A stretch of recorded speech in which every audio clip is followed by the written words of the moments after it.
All right, we are all here, so I will call us to order at 7 p.m. Welcome, everyone. First up, I've got commendations. Does anyone have a commendation tonight? John? I just want to commend our staff that worked over the break in particular, Scott Lavoie at the high school went out on New Year's Day to pick up the test kits in Franklin. And as everyone knows, that was quite the saga from Wednesday to Thursday with a pickup on Friday that got delayed till Saturday. So Scott Lavoie certainly deserves a big shout out. And then he was there all day on Sunday helping with the distribution. And speaking of the distribution, the entire leadership team showed up to participate and help with that. So I want to give a shout out to all of our district leaders. Thanks, John. Megan? Sarah, I see you. I'll do you next. I obviously, second and agree with everything John said, but I do just want to take it one step further because I think all the staff have really gone above and beyond just to make sure that our schools could be open and our kids could get back there on Monday. And I know everyone had to be very flexible with those changes as they were happening kind of last minute. And also with, the number of people out this week. So I just think everyone's gone above and beyond. And I just really want to say thank you to our staff for, again, keeping our schools open so our kids could be there on Monday and all week. So thank you. I couldn't agree more. This was one of the hardest weeks to be in a school. I think since December 2020 when things felt so crushing. So I'm really grateful that every day we were able to remain open, and tomorrow we get a little gift of a snow day. Sarah, go ahead. I just wanted to give a commendation to 3 of our high school students who were winners in the New York Times coming of age contest. If I read correctly, I just want to confirm here, it was over 4,000 people entered. And then there was 25 students, this is nationwide, that were featured in an article in the New York Times and a link on their page, which I hope we can post.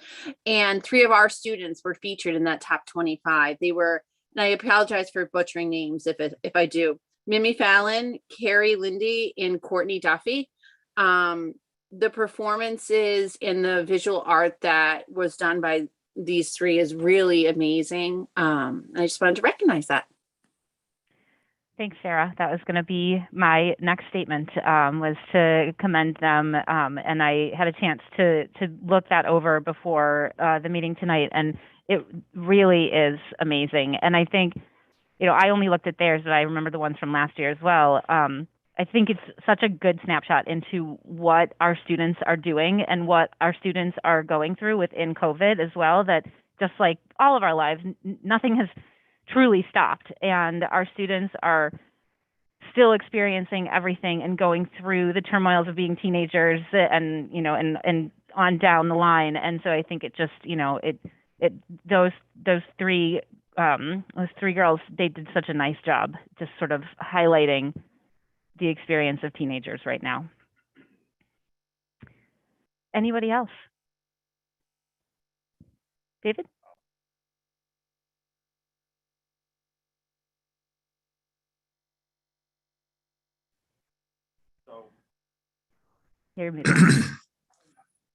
I think it falls in line with a commendation or a thank you, or in some ways a farewell. I think all of us know that Jason Silva tendered his resignation to the town on Monday, and he'll be around for 4 more weeks. But Jason's been here 3.5 years, and we got to work very closely with him on the building committee because the town administrators were required, as much as I think Jason wished he could be in Beverly, some of those late nights and those hours when we were working to get the project off the ground and get to the building stage and everything. But, Jason was right there. He was very, he played a critical role in moving us through the planning board and zoning process, and the help of his office and Becky and his staff. And he played a really key role in working closely with the neighbors as things came up with the project and never hesitated to meet with neighbors, talk with neighbors. The other thing that comes to mind is when we did the underground power coming off Dartmouth Road, the DPW actually did the trench work. So rather than having to source out another vendor, Jason stepped up and worked with the DPW, and they were here doing the underground trench work for the power. And he's also been a member of the OAC, the owner architect committee, and that meets on Wednesdays. So, we'll miss Jason. He's been a really good partner of the schools, and outside of the school project, I think we all know, we're at this time of the year when we get to, the budgets, and, when Bill stepped in, I think Jason did a really good job of helping bring Bill up to speed with what things were Marblehead and how we did our business. And I assume that he's done the same with you, Dr. Bucky, from what I know, all accounts as well. So I wish Jason the best of luck and want to thank him for everything that he's contributed to the schools, and wish him well. He'll be missed. Thanks, David. All right. I will move us along then to our student representative, Yasin Cologne. Welcome, Yasin. Thank you, Sarah. Okay, good. All right. Not a ton these past couple weeks just because of the break and such, but we do have some news. Boys soccer coach Magana won Coach of the Year from Salem News. So congratulations to him. The band, chorus, and orchestra had their winter concert on December 20th. On December 21st, the school held a fundraiser for the postgrads. The National French Honor Society also held a fundraiser for the Haiti Development Institute before break on 12/22. Like Sarah mentioned, 3 of our students won the New York Times contest, so congratulations to them once again. Our school newspaper Headlight is coming soon after they've had a bit of a break. We had a math meet today at the high school. Team Harmony, which is a group that focuses on ending bias and discrimination, is working on a presentation for the middle school. The sophomore class is preparing for semi, and they are inquiring about a fundraiser with Shoebies. The junior class will be doing an online popcorn fundraiser, so that's exciting. The seniors, unfortunately, had to cancel their winter dance, but they're not too concerned about it, and they are starting to prepare for senior show. In terms of sports, boys basketball is 2-1, and girls are 2-3 at the moment. Great. Thank you very much, Yasin. It's always thank lovely you. to have an update. Enjoy your snow day tomorrow, too. Thank you. I will. You too. Good.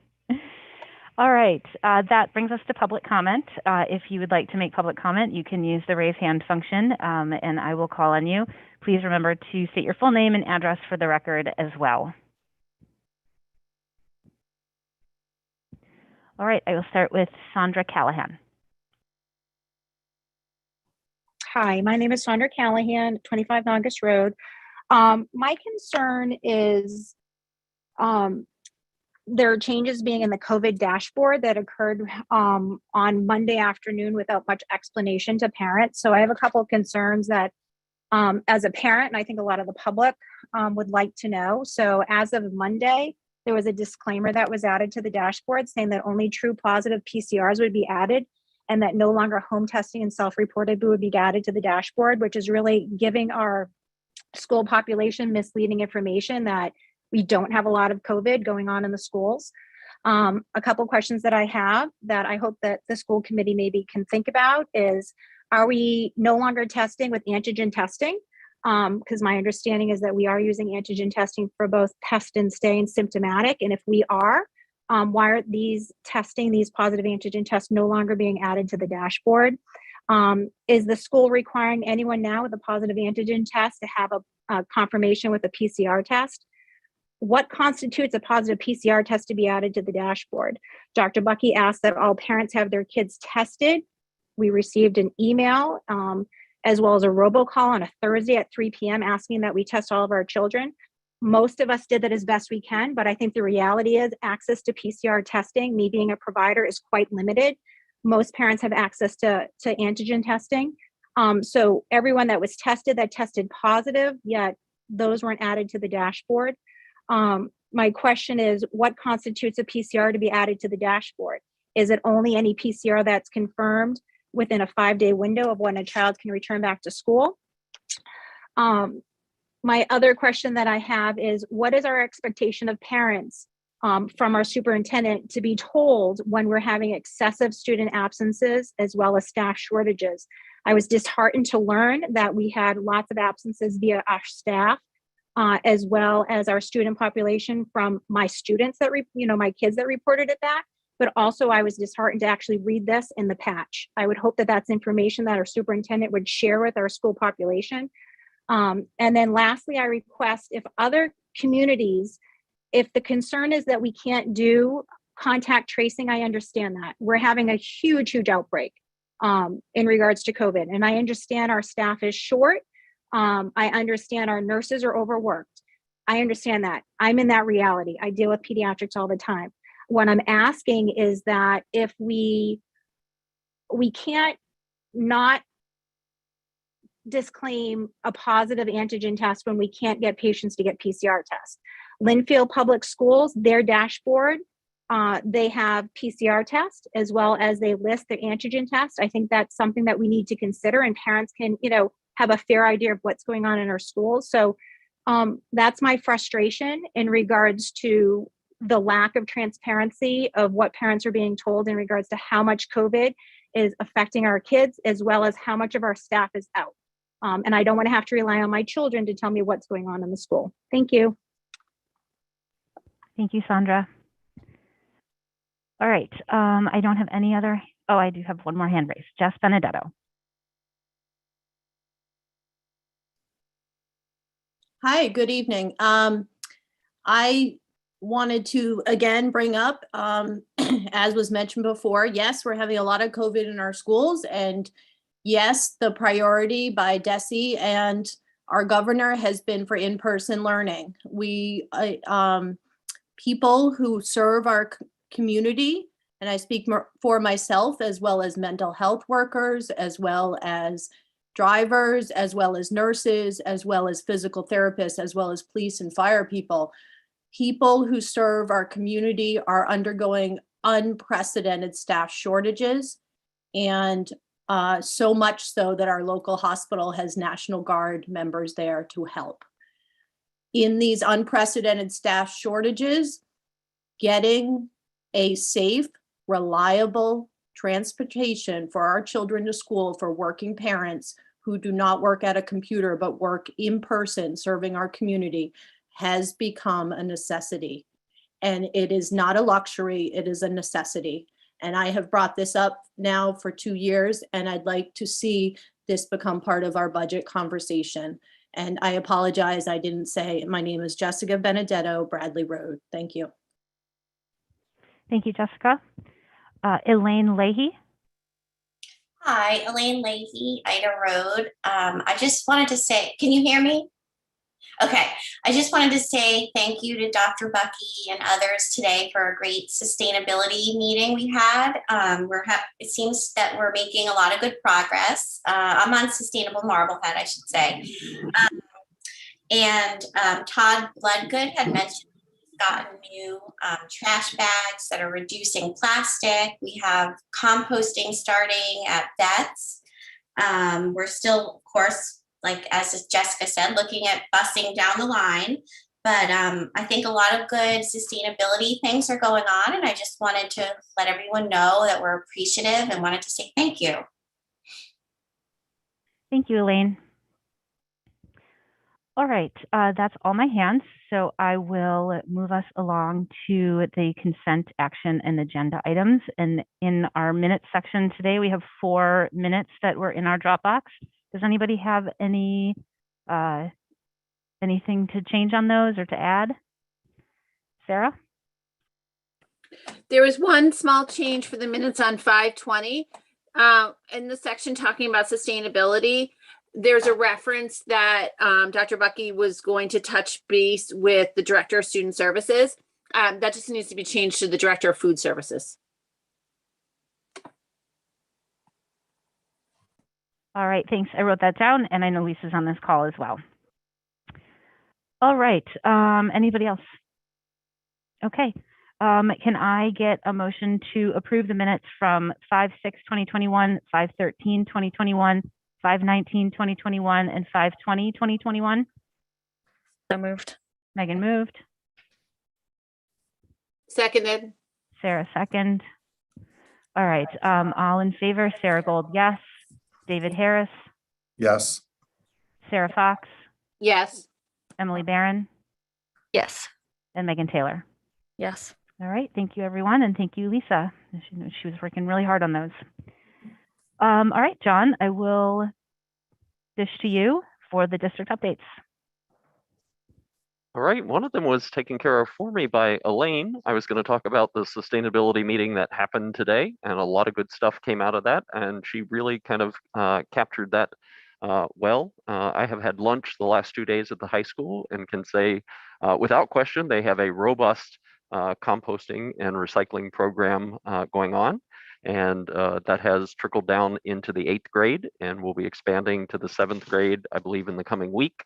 We had a good presentation by an electric bus company prior to the holiday vacation, and they're scheduled for an on-site visit this month to continue that conversation. And the new trash bags that Facilities Director Bloodgood talked about today. So there are a lot of good initiatives. The idling campaign, the question came up during the meeting today to make sure there are signs at all of our schools about idling. I see them at Village. It was confirmed that there are some here at the Brown School for parents, and we're going to be making sure that they're at Glover as well. So some good things happening on the sustainability front. Question? Can I just add 2 things to that, just because there was a lot that we covered? One of the things that this group has been working on, I think, now for a while, is getting the composting and recycling up and running. So we know it's working at the high school. And John, correct me if I'm wrong here, but I think, VETS has started to implement that as well. So they're, making sure that they're doing it in a thoughtful way. And then Village will be next. And one thing too, I just want to thank Sustainable Marblehead, because with the Brown School opening, we noticed that there are a number of water refill stations throughout this nice building. And we've got that in a lot of other buildings too.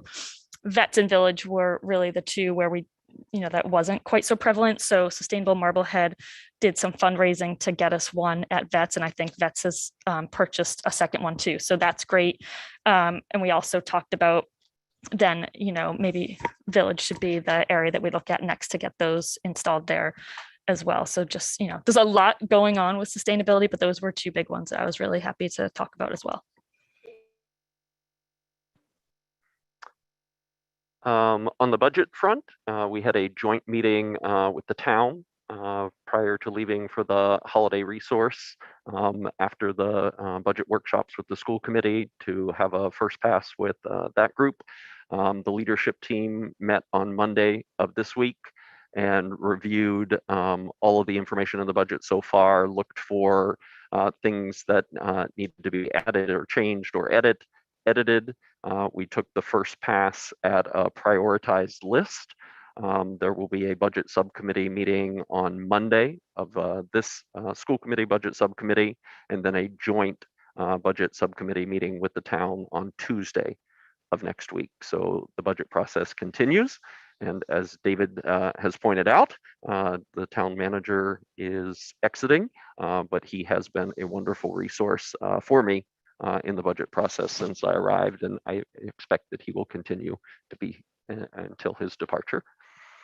Lots of stuff on the COVID front. Certainly, we are very happy that we have been able to be in-person learning. We monitor the numbers every day. So staff absences and student absences, And I can say that if there were ever a time where staff absences or student absences would impact safe operations of the school, we would take action. DESE has given us the option of using a snow day in the event that you cannot safely operate your school. And we rely on the professionals inside to make those decisions. And if there are better ways to communicate information, I know the superintendent's advisory group met on Tuesday and bantered several ideas back and forth. Linfield, interestingly, is where we got our COVID dashboard. And so Kristen is a good friend of mine and a former colleague as a high school principal and a colleague superintendent and in the new superintendent's group. And we share information regularly. So I've been talking to her. Linfield does not do pool testing. They do not have pool testing in any of their schools. And so we prioritized pool testing this week, Monday, Tuesday, and Wednesday to get that information. And they just started adding the antigen tests as a means of reporting in their district. And certainly we look at how we communicate, but I want to be clear that there's not a lack of transparency. We're not hiding information. We're not withholding case numbers because we want the schools to be safe. And we trust the professionals in our buildings. Our nurses are beyond overworked. And so to say, I know the nurses are overworked, but I have great faith in Deanna McMahon and the work that she's doing in leading our nurses. And I respect that if we were ever in a situation where they thought the case count in an individual building or the number of staff absences, those are all monitored. So children reporting to their parents is one thing, but the professionals on the ground monitoring the situation, we want our schools to be safe. We want to maintain in-person learning, and we're dedicated to doing that. So if there are things that the school committee would like us to do differently in terms of reporting mechanisms or mitigation protocols that we have in place, certainly we have seen over the last 2 years, the trajectory of this disease forces us to pivot and change what we do. This committee heard earlier this year families deeply concerned that we were considering using antigen tests as something to allow kids to return to school instead of a PCR test. That's when PCR tests were plentiful and antigen tests. We're now in a supply shortage of both, and it's difficult to get that information, but it is not as though we're ignoring the conditions on the ground. And so I just wanted to be able to share that with the community and with the school committee and see if school committee had questions for me, but we are safely operating the schools, and in almost every instance, the numbers have gone down. Numbers were high on Monday, but not related to COVID. Many families ran into travel difficulties, couldn't get back, or proactively were keeping their children home because they were concerned. And that is a family decision, and we respect that. Thanks, John. Any questions for John? Sarah? So a couple things I wanted to ask. To follow up on that, so the antigen tests we're doing, like when a nurse does one in the office on someone, whether it's test to stay or symptomatic, or as the follow up to the PCR, are all those positives that the nurse is getting reported on the dashboard? No, but they're reported to DESE, right? You're muted.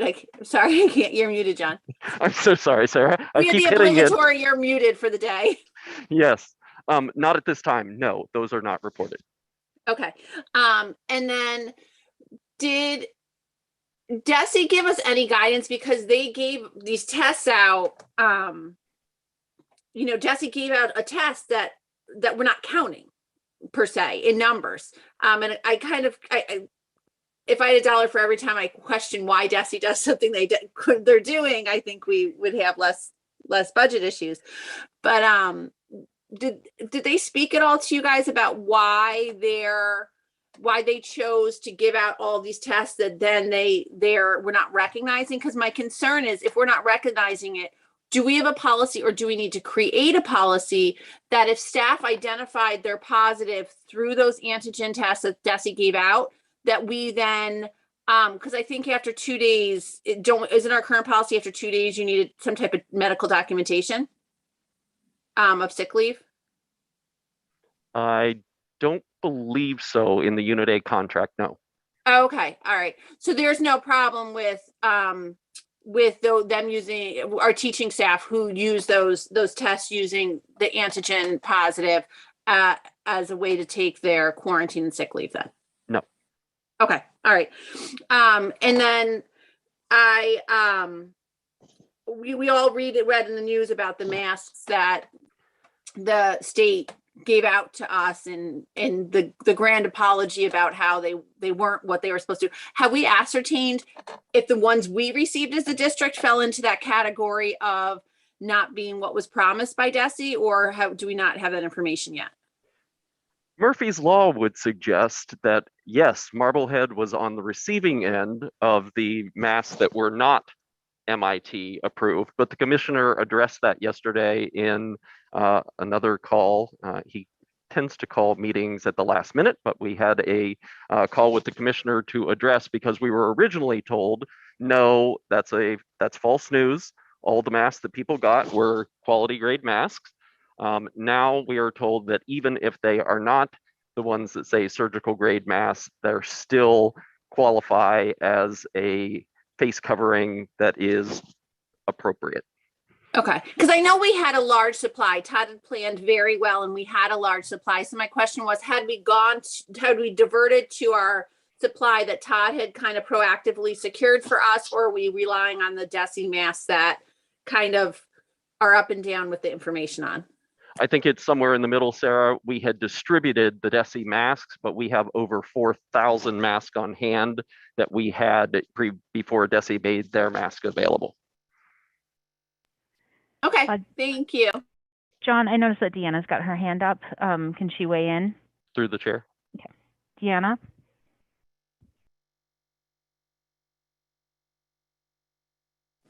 I just want to make a clarification for something. So when we have an antigen test that happens in the nurse's office in one of the schools, and we take that antigen test, so we have actually observed that positive, it then goes into CIC, and they have this link to the Board of Health. So eventually that test goes in through the Board of Health, and then that's when we count it. So for instance, today it was really quick. I had something that happened at the high school. It was a positive antigen. And by the afternoon, when I finally was able to have a phone call with Tracy and the Board of Health, that positive had already gone through. Those are on the dashboard. So we do have the antigen tests that are actually administered by the nurses in the nurse's office when the kids are tested through the DESE testing program, and in symptomatic and or test and stay. Those are on the dashboard, as well as the PCRs that people have at their doctor's offices. They share them in a video. They share them on real results. So they can't say to me, yeah, I got it in the doctor's office. I need to have the actual results. So a photo of the results or a printout of the result. So it's PCRs and it's antigens that have been confirmed to the Board of Health after we've seen the testing that are on the dashboard. Okay, so maybe that's just the lag, that it's the time it takes from when it goes, because the Board of Health has to be completely overrun as well as our nurses. That from when it's taken in our nurse's office till when it goes through Board of Health and then it comes back to you. It's not just you get a positive at the high school on 6 kids that you hit +6 in the dashboard. You wait till it clears the Board of Health. I like to have it that way because I'm not going to go on the dashboard and take things off. Nothing is perfect, and sometimes kids test positive falsely. So I'm not going to go on the dashboard. I was on the dashboard for hours and hours this week. I would really appreciate if people would have some patience and understand. I really would appreciate if people would have patience and understand that this is not simple. This is much more difficult and takes much more time than it ever has before. So people have to be in my shoes or in the shoes of the other nurses. I really would appreciate some patience and some respect. Not specifically you guys, but we see the stuff that's on Facebook and it's not true. So Deanna, effectively, the dashboard numbers are what is represented by the Board of Health as well. So correct. The numbers, and so wherever there's sort of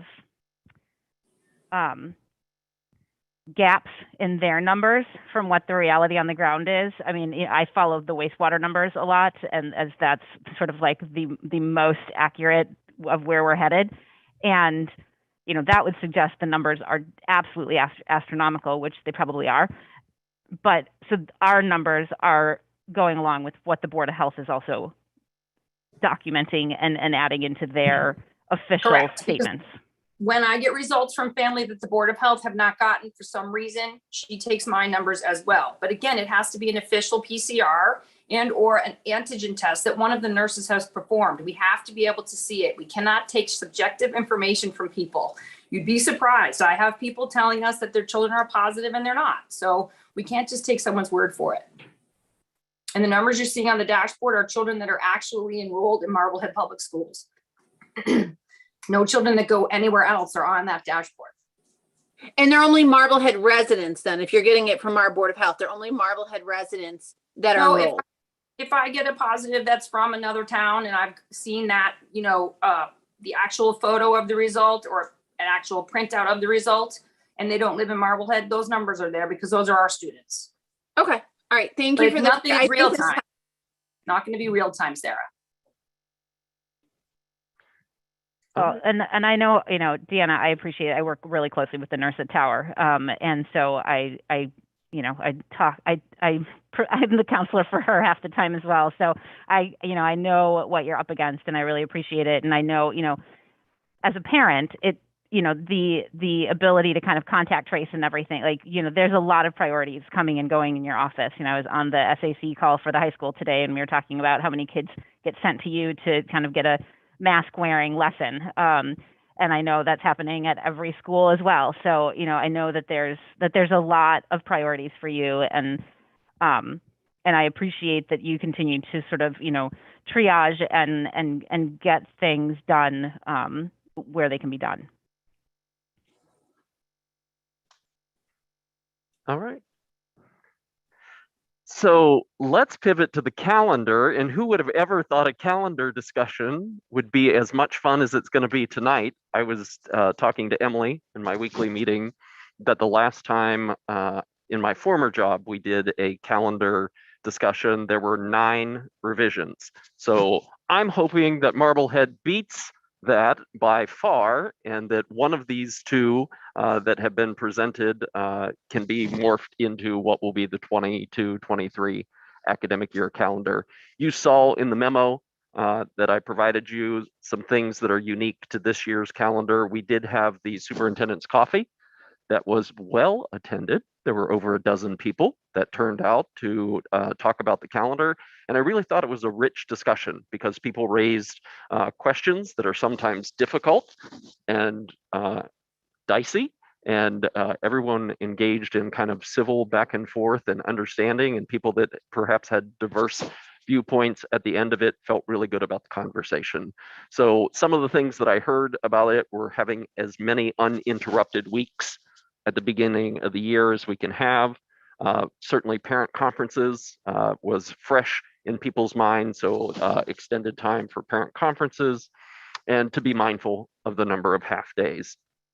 I have vetted both of these calendar versions with, I'm not sure why this mask is so problematic tonight, with MEA, and they do provide for teacher voice in this as well. Some of the things that are highlighted is there are 3 professional development days. Teachers really liked, and of course, who wouldn't, 2 years ago when DESE provided 10 days for professional development. And so we tried to take a day that was used at the end of the year and move that to the beginning. So there are 3 professional development days at the beginning. There's also a full day for parent conferences. And I understand Marblehead has had every variation on a theme when it comes to parent conferences. And so for some, this will be like, all right, we're going back to that. And others, it will open old wounds. So there is a full day for parent conferences in December. And we have taken that as the Indigenous Peoples Professional Development Day and made that the conference day. And then Good Friday is a half day in both versions of this calendar. And certainly there will be downsides and upsides, and there'll be things that people like and dislike. both of them give us enough leeway that if we have a bumper crop of snow days in 2023, we will not be pushed up against the end of June. But one does start before Labor Day and one does start after Labor Day. And so you have both versions before you, and I'm happy to take questions and begin version 3, 4, and 5. John, when you said that you wanted to beat your old district, I took it as like you wanted more. So we're in it to win it for you. Marblehead is different. All right, who's got some questions for John or comments on the calendar? Em? You're muted. With the conferences this year, what did we have? I know it was just a month We had ago. a half day with evening, with afternoon and evening. So it was just the half day. Okay, thanks. Sarah? So I've got lots of opinions as always. I think version 2, where we start before Labor Day and kids go for a day and a half and then have a 3-day weekend, is really hard, because if we give notice that we're not starting till after Labor Day, a lot of the programs like the Y and the summer camps will continue that extra week of camp time. For working families. That's huge. It really makes a difference in being able to work that week or not. So I think, while it's always nice to see that we could end school on June 16th, I think that very disjointed start of a day and a half and then a 3-day weekend is really hard. I'm really happy to see that we have a full day and a half day of conferences. I think that we heard from parents and we heard from staff, and that's the direction that we're hearing the majority wants to go. There was a couple other notes here. We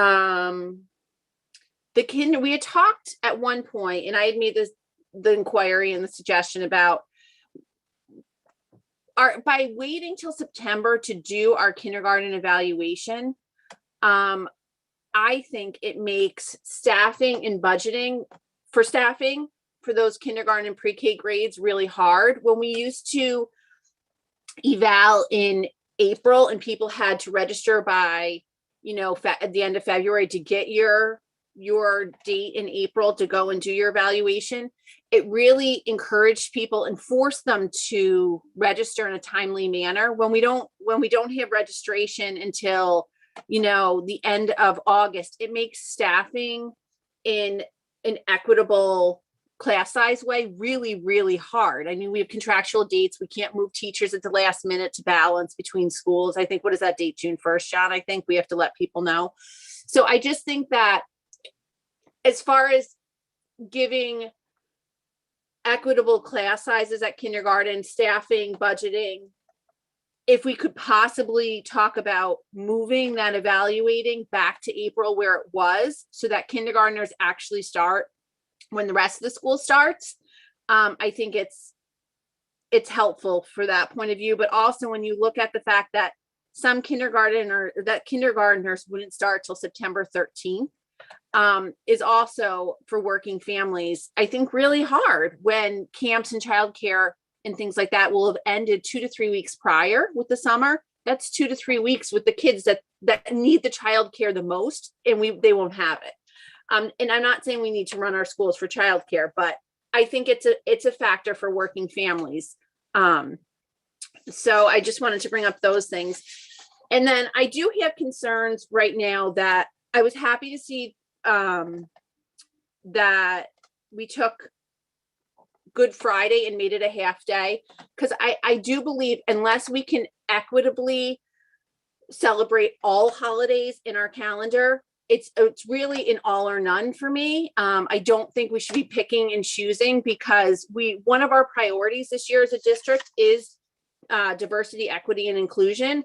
And I think a really big piece of that is not saying we're going to pick one, we're going to pick two. If we can't celebrate and give everybody the time off to celebrate the religious holidays, I really truly believe that we should be setting it up in our handbooks that, you know, these provisions are made for students and they're protected by the law on any days that they need to take off, but that we're really enforcing with our teachers that they have to follow this. The sports teams, they have to follow this because we do have to make this accessible for all. But right now, this proposed calendar only celebrates the religious holidays of one religion. And I'm very concerned because we are a diverse community. And I think there's a lot of beauty in that diversity. And I want to make sure that we're either representing all or none. I think if we can't represent all, then we really should go with just, you know, the federal and state holidays. I just think it's really important. Otherwise, in my opinion, it speaks against our diversity, equity, inclusion goals to only segregate one or two holidays or religions. Emily? I think I'm confused by that. We get the Jewish holidays, we get the Catholic holiday or Christian holidays. No, we don't get a half day. We don't get any Christian holiday off. Don't we get Christmas? We get an That's entire federal week. holiday. Christmas is a federal holiday. Okay, well, it's still a holiday and that's why we get it off, because I don't think we can, I don't agree with that. If it's a federal holiday. But there's more than just there. We have more than just Judaism and Christianity. I think then we need to start looking and taking a poll about what else our students celebrate. I don't think that it's right for us only to celebrate two. I mean, we do. Well, you have said other one students. originally. You said one. Well, because right now we're not celebrating any non-federal religious holidays of any other religion. Don't we get Easter off? It's Sunday. But it's we do have a half day on the Good Friday. And on Good Friday? And then you get Easter Well, Sunday and an entire week. I'm just saying, like, the way it's perceived is that those vacations are placed for those holidays of a certain group. So I think it's a very slippery slope to start April saying vacation in the state of Massachusetts always begins on Patriots Day. That's how we choose it. So it doesn't Easter doesn't abut April vacation. Oh, it doesn't this year? Mm-mm. Okay. No, if it does, then I take that sometimes back. it does. But, Sometimes okay. I but it just does not assumed this year. it did. Sorry, I it's assume always Patriots Day that leads it off. that goes. Okay. Yeah.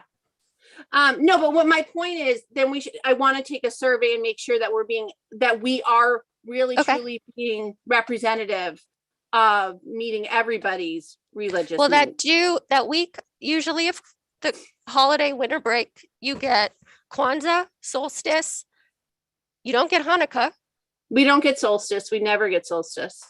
Solstice is the week before, but Yeah. you do get there's a lot of holidays that fall within that week. So it does represent that. So I think maybe we look at it closer, but I think it's a slippery slope if we start suggesting that we either do all or nothing, because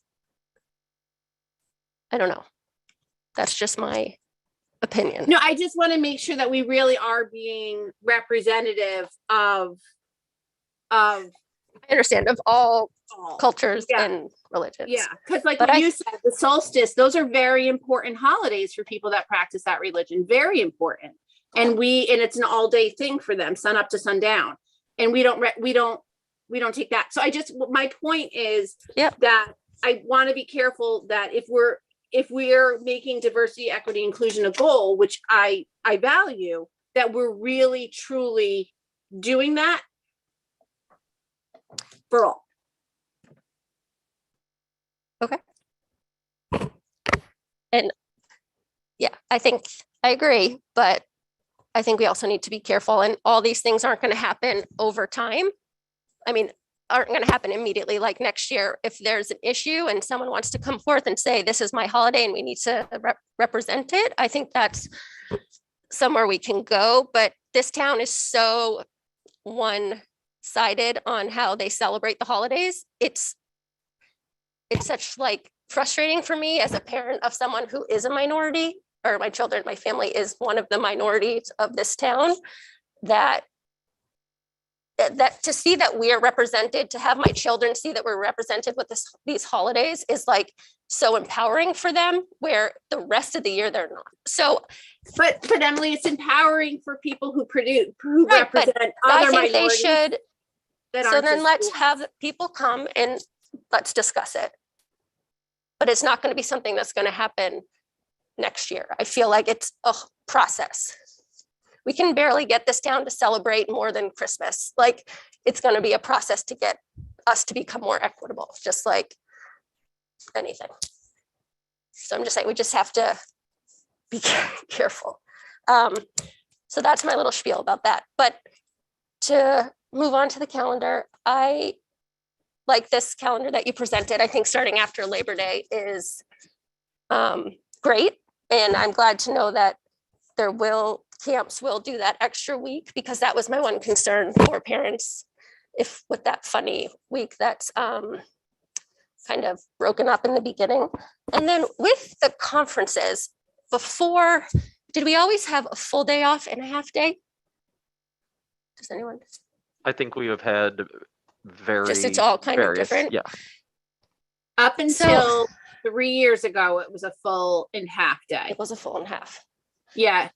I can only speak back to 2005, but Okay. starting in 2005, it was a full and a half day. And it was one full day, 1 week, one half day the next week. Okay. Very similar to what you're seeing here. So is a full day and a half day, is that necessary? Because then teachers also have to provide slots for the evening too, right? For working parents. So does that provide them, is that like, I know you can never have too much time, but do we need a full, I'm probably going to get a lot of flack for this, but do we need a full day and a half? Yes. This is what teachers recommended. Teachers recommended it? Yeah. Oh, okay. I didn't realize teachers recommended it. Okay. Well then. I will say though, that one of the feedback pieces from the leadership team was that they used to do 3 weeks of half days in December. And so that families really did not like that, although it afforded teachers the time they needed to have quality time and conferences with families all 3 weeks leading into what would have been an early dismissal before the holidays of December, not having a full week of school. So we are trying to avoid that. Somebody had recommended doing the Thursday and then Friday, maybe a half day on Thursday and the full day on Friday. Again, there's an upside and a downside to each piece or permutation of this. The calendar is voted on by the school committee. I'm taking your feedback tonight, and we'll bring back a version that represents some of the things that you would like to see. Megan? I just want to offer maybe a different perspective at the start of school. I've always been a proponent of as many full weeks as possible, especially at the beginning, for consistency and getting up to speed on routines, etc. I think watching my own children anyway, and I know that they're not necessarily representative of every child, but just, kind of thinking about, especially the younger kids coming back to school, as much as we don't like a disruptive week, having that day and a half, as I think it's on version 2 that you've put forward, actually allows time for the students to come in, meet their teachers, see their classroom, kind of get the lay of the land, start to meet each other. And also, we know that their endurance, especially the younger kids, is not quite there. So I do, that's just kind of another way of looking at the start of school, is that, yes, we want to have as many full weeks as possible, but having, kind of that first day and a half is represented here, gives kids kind of that chance to come in and just get the meet and greet over with. And then that Monday, when they come back for the full week, it's like down to business. So, again, just a different perspective to think about for the start. I do like the 3 days of professional development at the beginning. And I think if that's something that teachers like as well, then I 100% support that. the conferences, again, we have tried so many different things. I don't think there's a magic answer here. Just, I don't love a Thursday off and coming back for a Friday personally. That's a minor detail. I'll take the teacher's lead there. It's just not my preference, but that's a minor detail. David, did you have any comments before I? You're muted. Wasn't the thought though, if you didn't have it on a Thursday and you did it on a Friday, people would just make a 3-day weekend out of it, potentially. And I mean, I think that's some of the discussions we've had before. Right. So that if you position it on a Thursday and it's just one of those things that I guess, they're all optional, you don't have to go to them on any day, but that was one of the discussions. For me, one of the things that we've had, and it does depend on the way a lot of different holidays fall, but has been the numbers of days in school, at least consistent days, the first month of September and then in October, that students need to have some consistency in their routines and getting back. And this calendar certainly, by starting on that Tuesday after Labor Day, we do go almost 3 full weeks until you get the Monday and Tuesday off. So that gives like a good run to the start of the school. Whereas you would get the same 3 weeks if you had the day and a half before as well. And I understand the benefits that you're saying. Maybe they get an introduction to their teachers in their classroom, and then they start the week off running. But we've also heard a lot about that. It relates, to families, summer jobs, as well as summer camps and all of those different kinds of things as well. So, no, I think you've done a good job here. There's a lot of moving pieces to it. The day after Columbus Day has historically, I think we added that about 4 or 5 years ago because people, appreciated that, but we grabbed that back for professional development, as you mentioned. So that's just one trade-off that we have to make. So.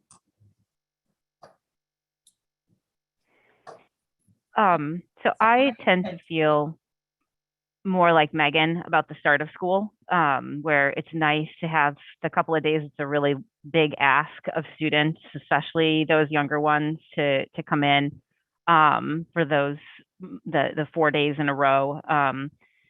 It's not a hill that I would die on with this one, because there's a 4-day week. I think that we've had some warm days come in at the beginning of the school years and stuff. So that would sort of put us past that Labor Day where it gets a little less warm with the weather. So, but it is a thought, and I think, I agree with Megan on that one.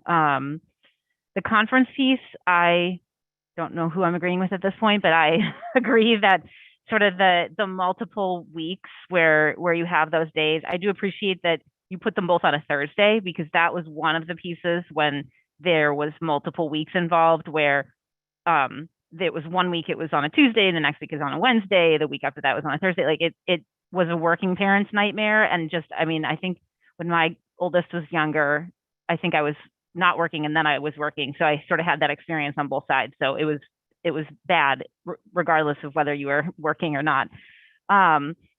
I'm wondering, I think it was me who said, like, could we sandwich them and do a half day into a full day? My frustration with the piece about like people will just leave for a long weekend is that we had a lot of parent outcry this year of not having enough conference time. So, it kind of, you can't always have your cake and eat it too.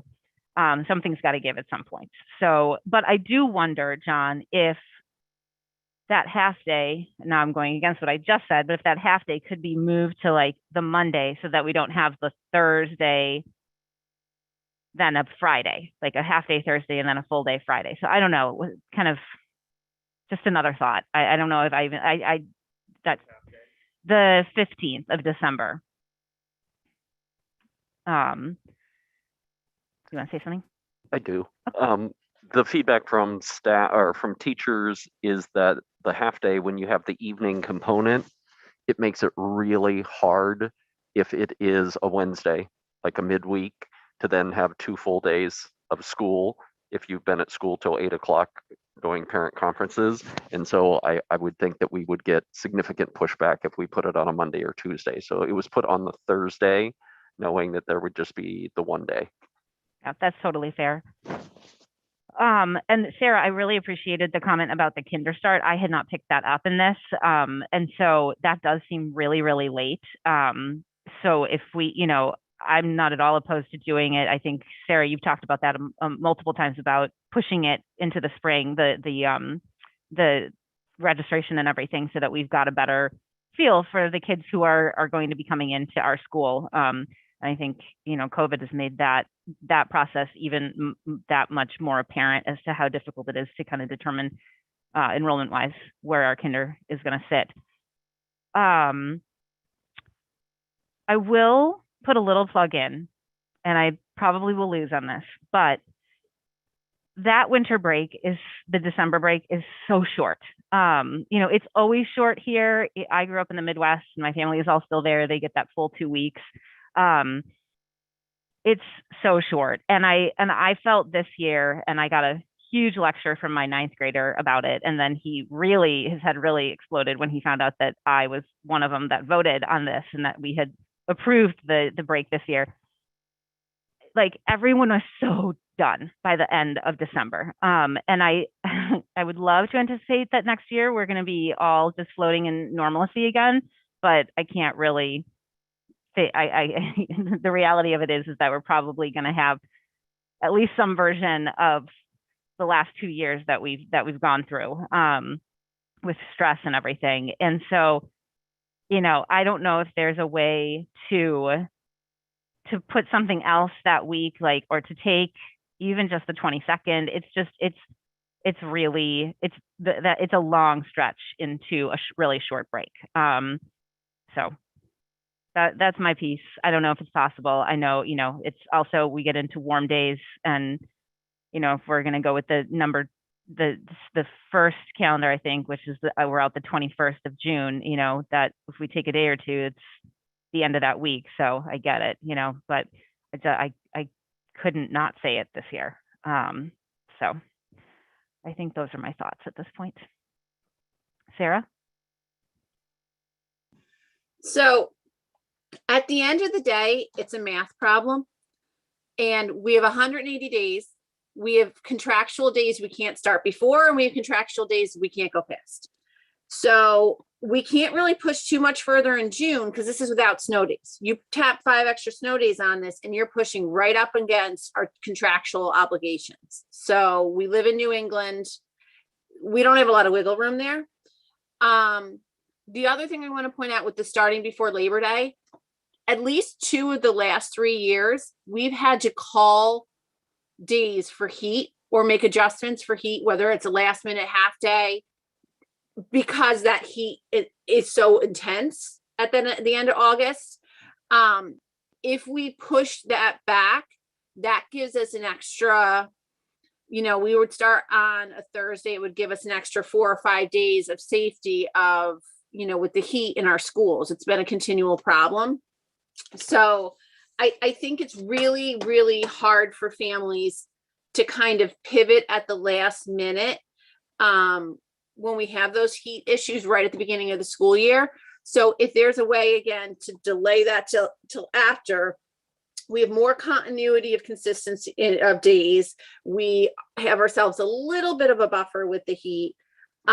We tend to not get those super, super hot days in June here in New England as much as we do in August, the end of August, historically.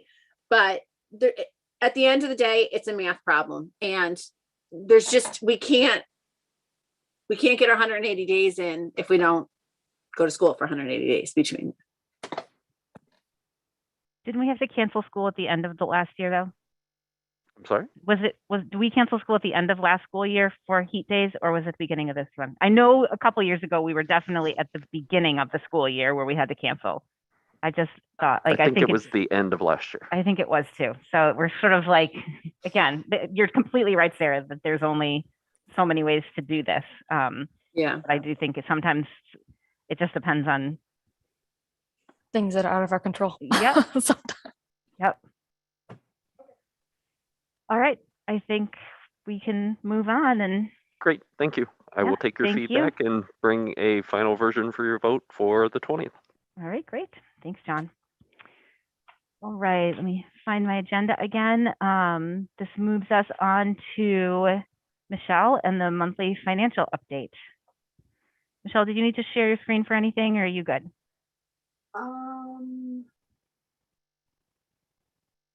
I don't. If someone wants to pull it up, otherwise I can try to. I pull it can up. let you, and you can go through it. All right, there you go. I've been having computer problems for the past week, so this is the first night it's actually working. So hang in there, please.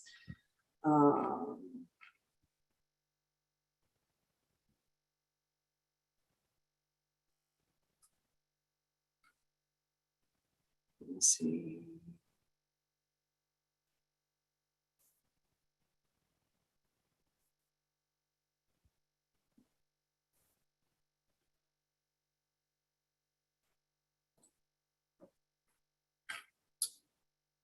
Let's see if this is gonna work. Yeah.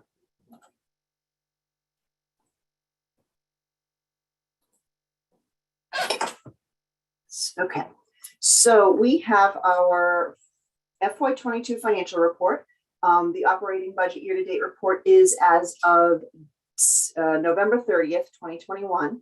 This is a report that was actually expected about 2 weeks ago, so we're a little bit behind here.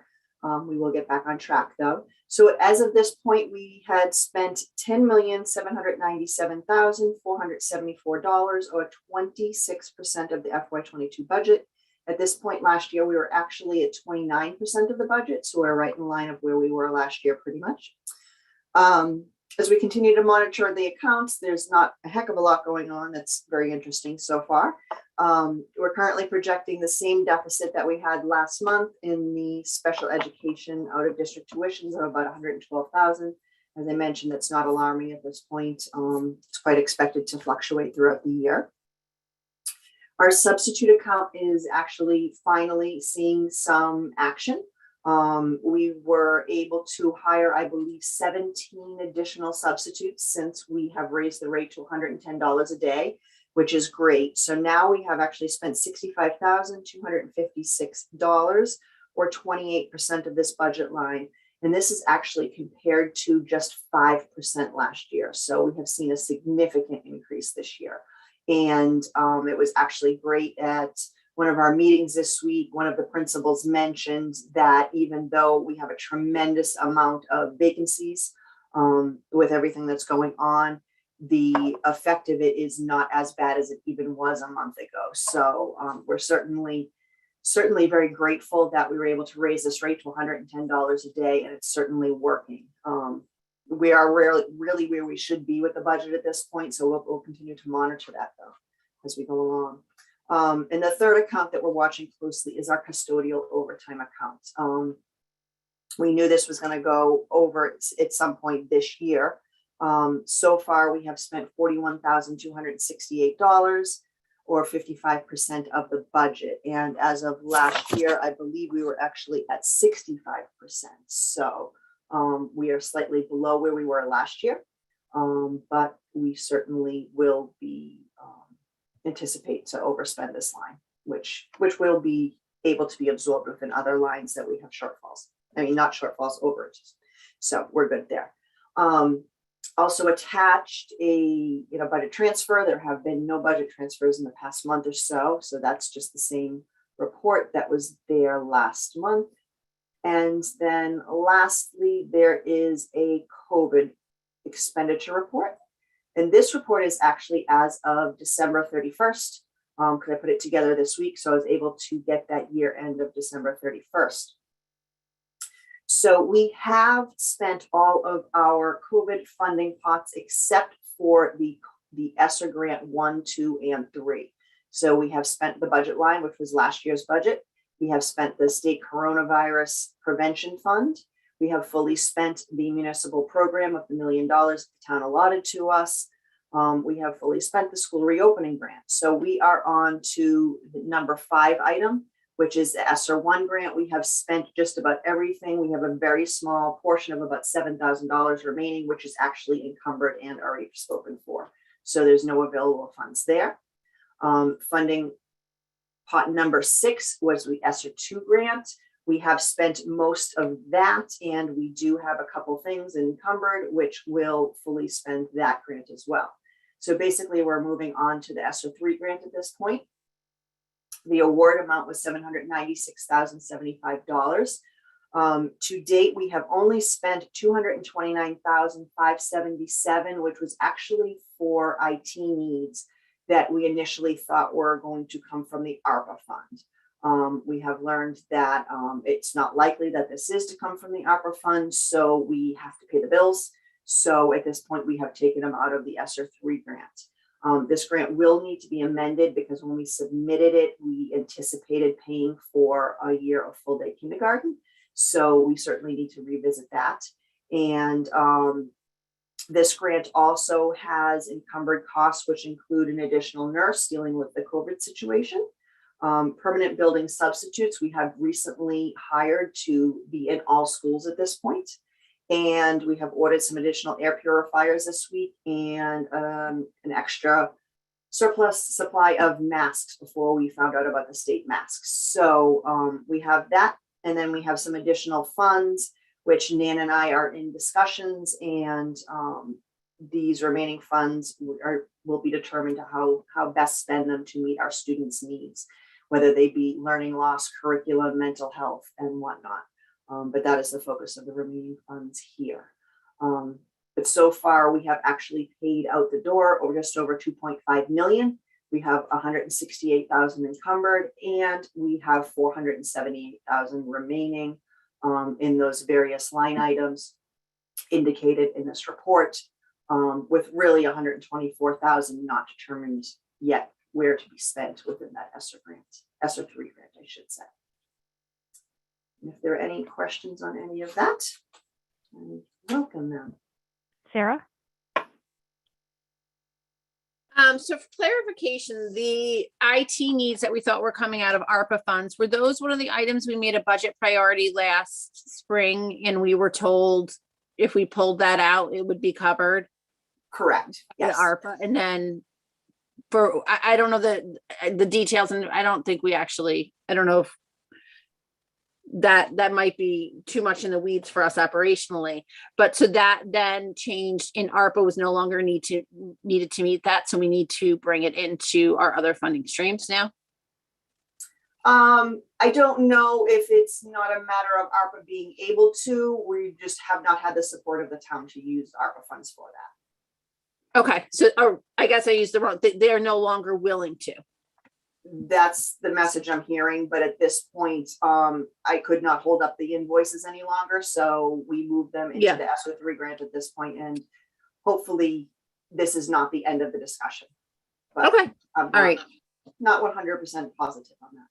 Okay, and then how are we with our staffing right now? I know you said we're able to bring on some new full-time subs under the ARPA fund and a new nurse. Do we have other staffing needs that could or need to come under that ESSER money, or how are we with our current staffing levels across the board, I guess? So this is part of question for you, part of question for John. As far as I know, we're okay. I mean, Nan and I have been discussing what we can provide to students, you know, in addition to our current staff, because we're meeting our needs, but certainly we can always be better. So that's what we're looking at right now is how to spend these funds and what other needs we can meet. But certainly if there are any shortfalls in areas that are causing concern for these students due to the COVID situation, we certainly could address them with these funds. Okay. And then are we looking at, or is, I'm sure Nan's has plans in the work, but do we have some ideas of what our needs may be with the ESSER funds for summer programs for remediation, compensatory services, just Yeah. general All- learning loss? Yep, absolutely. That is what's in actually the original grant was a summer program addressing all those needs. So Yep, yep. that's definitely part of it. So at Are this point, we- we are planning that. Growing that program at all? I think at the beginning, the hope was that we kind of were just kind of getting back on track from what we had, and what's going on right now is going to create another, learning loss period if it goes on for too long. So is there enough room with what's left, if we need to increase our summer programs? I see John's. Absolutely. Okay. Yep, absolutely. It is, though, a question of leading the horse to water. We offered programming last year. We had trouble staffing it because people were just exhausted. And so getting competent, qualified staff to make those programs robust and worthwhile, and then students and families wanting just to take a break and a pause. So certainly I know Nan has ideas for summer programming this year and hopefully making it more attractive to students and families. And the money is set aside to make them just that. Okay. And then John, at some point, in the next month or so, can we look at, as we get into the spring and warmer weather, I can see why it was hard to get staff and things for the summer and hard for families who really needed a break as well.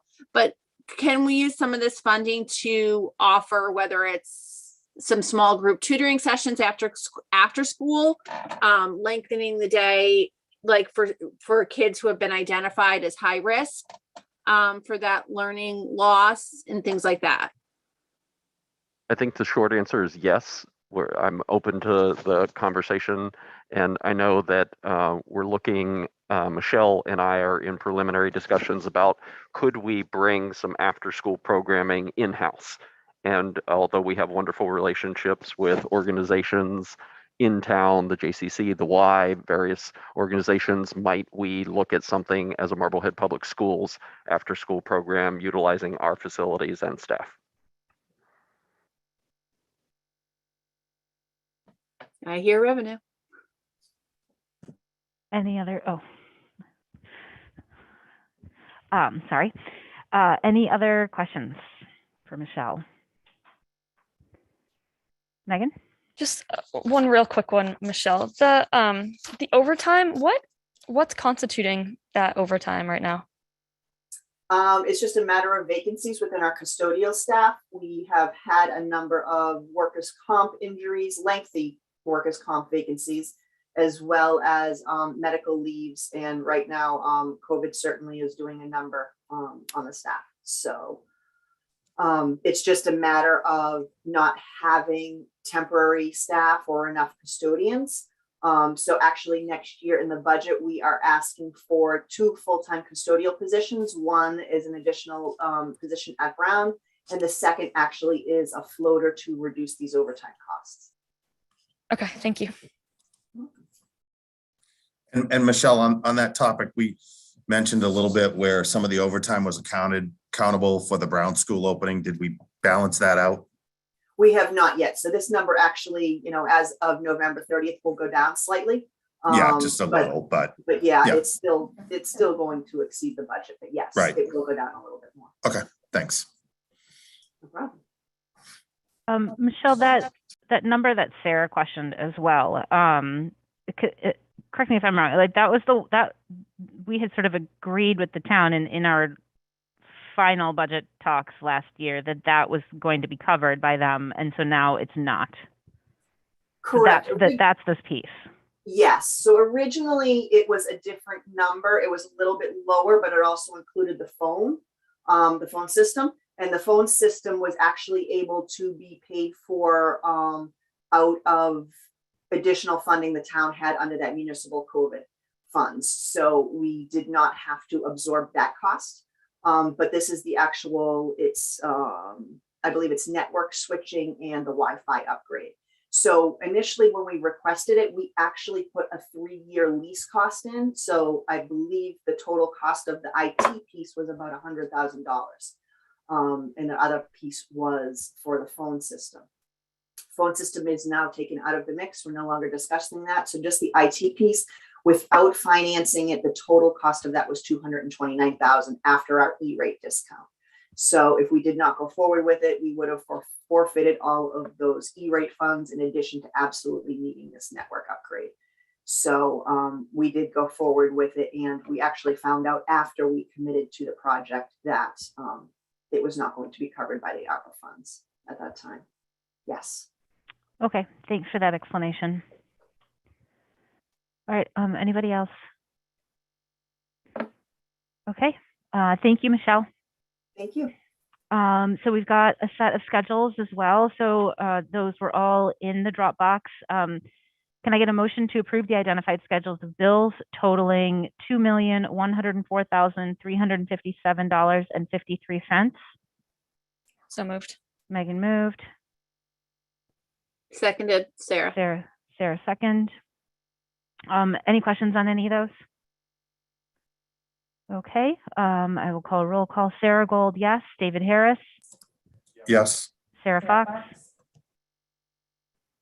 Yes, you went out of order. You caught me off guard.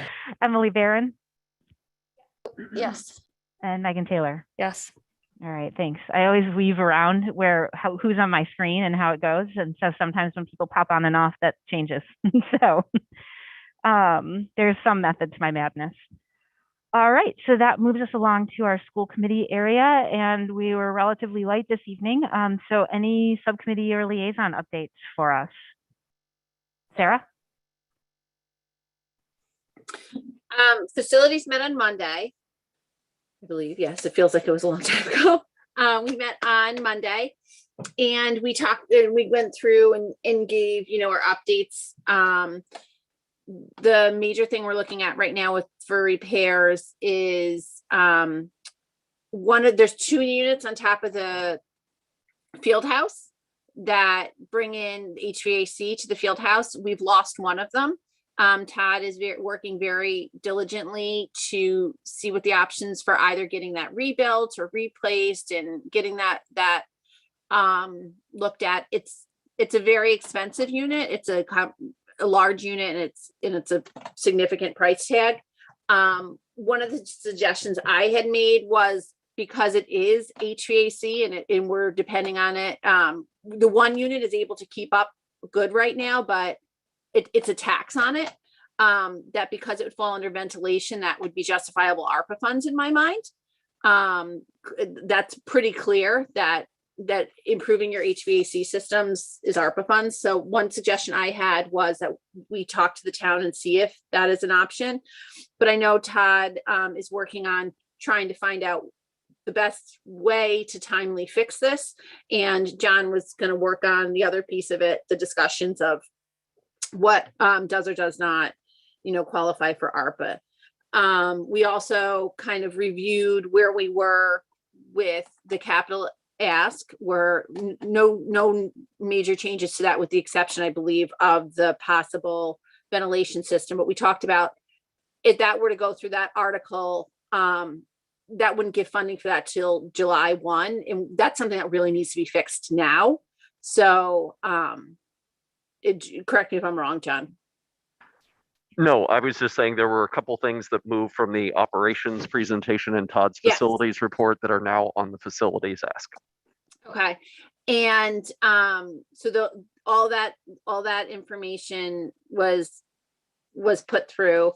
And I'm just trying to regroup on there was something I was going to say and I lost my train of thought on the ventilation system.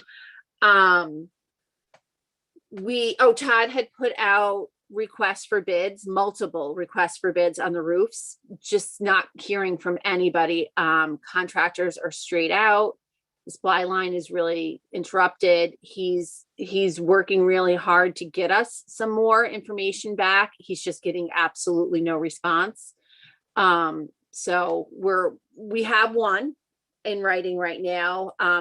he'll continue to work on more, but in the absence of anybody answering us, we at this point really have to keep working on getting more, but go with what we have. Sarah, did you want to talk about using Gilbane and Oh, Todd yeah, working so- with them? Yeah, so I had recommended, since we're not getting anybody to give us a quote or call us back, that we have these relationships with Left Field and Gilbane. Once you do a building project in the state of Massachusetts over the $1 million threshold, you're actually required to have an OPM. So we would be required to have an OPM anyway. There's a bid process, there's a hiring process. So we would still follow all of our legal requirements. But I said, we have Gilbane, we have Left Field, we have really good relationships with them. Why don't we just give them a call and say, can you come and look this over? Can you give us a ballpark of what you think? Are we in the right realm here, or are we way off in one direction? So that was something that they were going to work on as well. Just again, harvesting the relationships we already have to kind of get some information in the absence of anybody else, willing to play ball. Megan, you had something? Yeah, this is helpful. So I appreciate the update. Just what's the next steps then with these requests? So the town, Michelle, correct me if I'm wrong, the town had requested that we give them to them in a specific, not hierarchy, but group ones that are over the threshold of 25,000 and ones that are under the threshold of 25,000. So if you see a grouping there, it's simply because that's how the town asked for it to be grouped. It's not a hierarchy by the grouping. It's just if it's over 25,000, if it's under 25,000, and then within that subset, there is the priorities as listed. And then Michelle, is it January 11th that the town has requested the first pass of these numbers? I believe so. I believe that's when we have to submit them. Yes. Okay. And I don't know, to be perfectly honest, I don't know if the new town events are going to change some of these dates at all. And if so, how? But we have our stuff. We're going to meet our deadline. Michelle has her stuff ready to go. It's just kind of if the town is delayed and kind of entering that conversation with us, because I don't know what their plan is. Okay, so this is what we're submitting to the town. Unless there's an objection, but when we talked at our facilities meeting, John articulated it really well that none of these are wishes. All of these are deeply rooted in safety and security. So do we need any wording or warrant articles for our next meeting? I don't think so. My understanding is we tell them what we need, and then they'll come back and say in by policy and procedure, yes, we can take this on. No, this would need to be a warrant article. And then we take our lead from them. And I believe at that point, Lisa Mead would provide us the wording instead of our legal. Correct, Michelle? I believe so. Yes. Okay. John? Yeah, the town calendar that Jason sent out for the budget has the 11th as when those are due, and then on the 18th for the cabinet to get together to vet them. So the process is outlined, but as Sarah indicated, I don't know if that process will change at this point. So on the 18th, who vets that? Who's that group? I believe it's each town department. The Okay, so department heads that you submitted would them. represent the schools. Okay, all right, perfect. Can I ask one question? Oh, go ahead, David. So the roof, I was talking with someone recently who talked about a layer that can, and I am so not going to do this justice, but a layer that can be put over the top of the roof, and that they had seen it done and been involved in a project. I believe it was on another school project where it had been done, and it gives an additional 20-year lifespan at like a fraction of the cost. So having been, so not this past year, the spring before, we did a facilities walkthrough.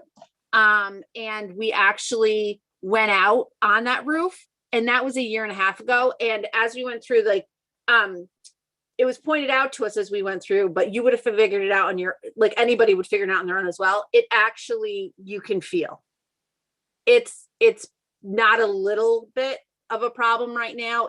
You can feel it. Like it's just, it's spongy. And we have leaks all the way through. So what we're doing right now is continually replacing the ceiling tiles to kind of hide the staining and what else is going on to make it more visual, not hide, but you know what I mean, to make it functional. And we're just, they're literally running around with buckets. Okay, thanks. I just wanted to ask that question. Anybody else? All right, I don't think that we have anything to report either. All right, so then that leads us to new business. Any new business from anyone? All right, and there was no correspondence today, so that brings us to the end of our meeting because for the public, we are going to be going into executive session. Sarah, did you have something before I? We had that one correspondence. We made it in accommodations, but it was from Oh, from Mrs. Billings? Yeah. So Gotcha. we should just add that. Sure. Definitely. So for the public, we are going to go into executive session, and I'll say all the legalese in just a moment. But we will not be returning to open session, so we will adjourn while we are from executive session, so we won't be coming back in. So can I please get a motion and vote to meet in executive session pursuant to Massachusetts General Laws, Chapter 30A, Section 21A, for the following purpose. Purpose 2, to discuss a strategy session in preparation for negotiations with non-union personnel if an open meeting may have a detrimental effect on the bargaining position of the school committee and the chair so declares. So moved. All right, Sarah moved. I'll second. Megan second. All right, roll call vote. Sarah Gold, yes. David Harris. Can you unmute? Sorry, I just want to make sure you're heard. It sounded Yes. to the public like he said no. Glad I had him unmute then. Sarah Fox, Yes. Emily Barron, Yes. and Megan Taylor. Yes. All right, so we will now be meeting in executive session pursuant to Massachusetts General Laws, Chapter 30A, Section 21A, for the purpose 2, to discuss a strategy session in preparation for negotiations with respect to non-union personnel, specifically the Director of Student Services, with no intent to return to open session. So give me a moment while people leave, and I'm going to take us off of YouTube. Michelle left. I was just about to ask her what kind of dog that was in the back.